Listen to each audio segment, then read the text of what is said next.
I'm not saying anything bad about doctors because doctors have saved my life, and I'm very grateful to the medical profession. But Sure. Nowadays, particularly with pediatricians, we're seeing this explosion of chronic illness in our children. And it's not just autism. Autism has dropped from 1 in 10,000 in my generation to 1 in 34 in my kids' generation. It's crazy. It's all the allergic diseases like peanut allergies, autoimmune diseases like diabetes and rheumatoid arthritis, and all the neurodevelopmental diseases like ADD, ADHD, speech delay, narcolepsy, tics, ASD, autism, and all of those diseases became epidemic in 1989. So if you were born, according to HHS, Health and Human Services, if you were born prior to 1989, which is the year they changed the vaccine schedule, your chance of having a chronic disease is 12%. If you were born after 1989, it's 54%. Wow. And all of the diseases that have become epidemic, there's about 300 of them. Is obesity in that disease? What? Is obesity in there? Obesity is in there, and obesity is linked to vaccines. Interesting. All of those injuries that have become epidemic, there's about 300 diseases. Every one of them are listed as side effects on the manufacturer's inserts for the 72 vaccines that are now mandated for our children. The thing that people have to understand is that the 4 companies that make all 72 of those vaccines, which is Pfizer, Pfizer's killing Merck. everybody. Glaxo, Merck, and Sanofi. All of those companies are convicted felons.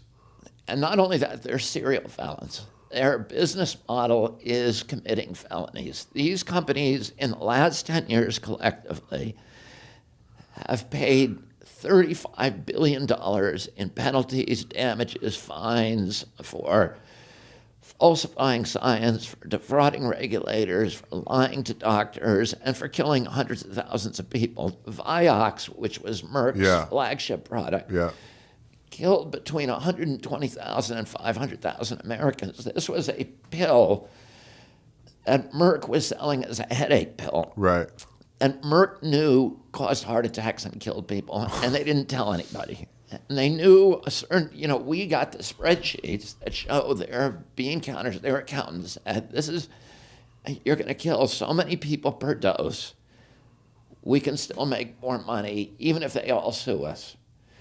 And in the end, they killed, up to 500,000 Americans. And they got away with it. They paid $7 billion in fines. Nobody went to jail.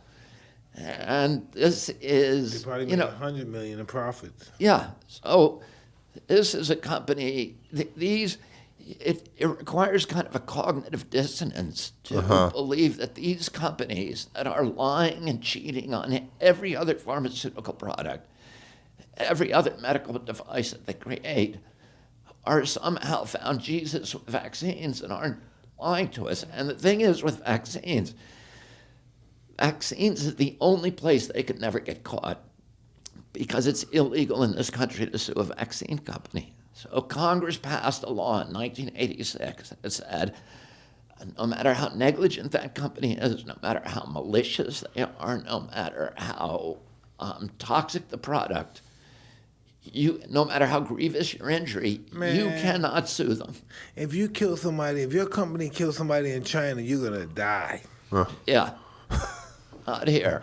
Yeah. And they've set up a whole court got some system. gum with some Vaseline or some mouthwash or something, and then accidentally somebody get an allergic reaction, and you and your business partners, your family's your partners too? Come on. Right here. Boom, boom, boom, you're dead. And then they sell your organs. Yeah, that quick.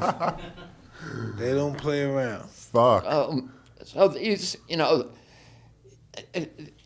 they can't get caught. The only way that they got caught on all those other cases is that private plaintiffs' attorneys sued them on behalf of an injured client.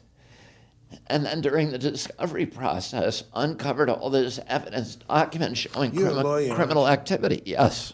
Shit, that sounds like some lawyer shit. Right there. Good shit, man. Good lawyer shit. So I So could hire you. I could hire you for a case like that. If that happened to me, I could hire you. if that happens to you, Yeah. for sure. We're calling Bobby, dude. The companies, there's zero liability, so there's no incentive for them to make vaccines safe. They don't have to spend any money on marketing or advertising because they're mandated for 74 million kids to take whether they like it or not. Right. And they don't have to test vaccines. It's the only medical product that doesn't have to be safety tested.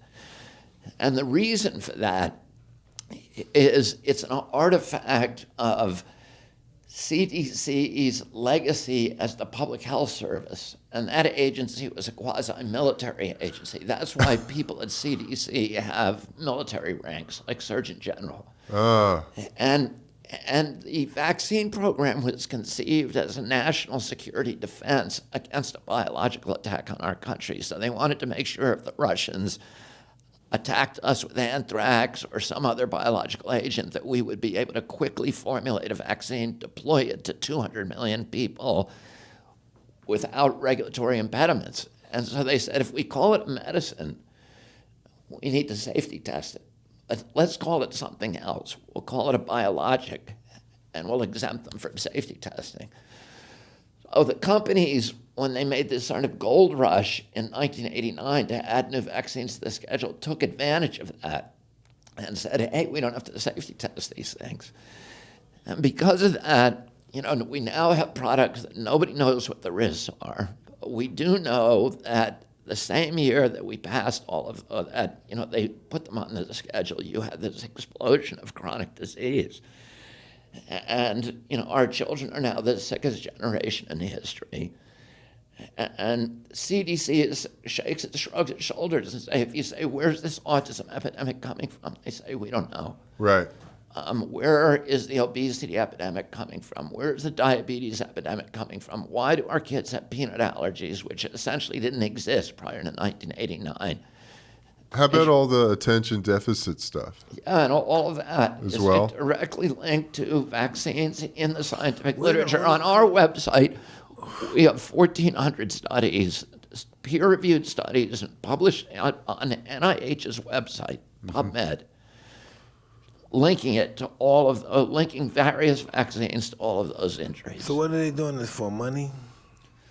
Well, they're making $60 billion a year selling us vaccines, but they're making $500 billion a year selling the remedies for the injuries caused by vaccines. Wow. So the diabetes medication, the Adderall, the Ritalin, the Concerta, the Advair inhalers, the albuterol inhalers, the anti-seizure medications, all of those, this is a really great business plan for these companies. You make people sick, and then you sell them the lifetime cure.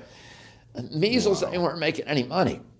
If you get measles or chicken pox, the cure is chicken soup and vitamin A, and you can't patent either of those. Huh. And you're well in a week. There's self-limiting illnesses that go away in a week. But if you can give somebody that vaccine and make them, diabetic for life, and you got a permanent customer, or ADD or ADHD, and many of the vaccines are for illnesses for which there's zero risk. A 1-day-old baby has zero risk of getting hepatitis B Right. if his mother doesn't have it, Yeah. which every mother is tested for. You can only get it from, unprotected sex or from sharing needles. So,